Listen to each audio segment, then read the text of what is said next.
ஜல்லிக்கட்டுக்கு எதிராக தனியார் அமைப்புகளால் உச்சநீதிமன்றத்தில் தொடரப்பட்ட வழக்கில் நீதிபதி ராஜன் தலைமையிலான 4 பேர் கொண்ட அமர்வு ஜல்லிக்கட்டிற்கு இடைக்கால தடை விதித்து தீர்ப்பளித்திருக்கிறது.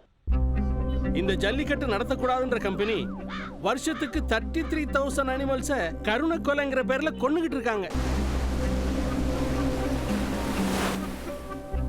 நாட்டில் தடை பண்ண வேண்டியது எவ்வளவோ இருக்கு, இதை போய் தடை பண்றானுங்க. முதல்ல இந்த பிளாஸ்டிக்கை தடை பண்ண சொல்லுங்கப்பா.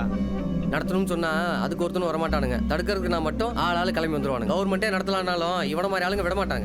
வெளிநாட்டுக்காரவங்க ஜல்லிக்கட்டை தடை பண்ணியிருக்காங்களா? அவங்களுக்கு என்ன லாபம் இதில்? நாம என்னத்தை கண்டோம்?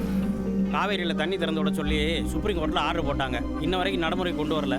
ஆனால் இதை மட்டும் உடனே நடைமுறை கொண்டாண்டாங்கப்பா. என்னையா பெரிய கொடுமையா இருக்கு? 300 கிலோ மாட்டு மேல 60 கிலோ மனுஷன் 2 நிமிஷம் அணைச்சா பெரிய தப்பாம்ல? ஆமாப்பா. இந்த போட்டாரோட தலைய இனிமே ஜல்லிக்கட்டு நடத்தினாப்ல தான். எல்லாம் கூடி ஒரு நேரத்தில் இப்படி பொசுக்கு நிப்பாட்டாங்களேப்பா. அரசாங்கம் நடத்தக்கூடாதுன்னு சொல்லல. அப்போவே தாடிக்காரன் சும்மாவா சொன்னேன் இது உச்ச நீதிமன்றம் இல்லை, நீதிமன்றம்னு.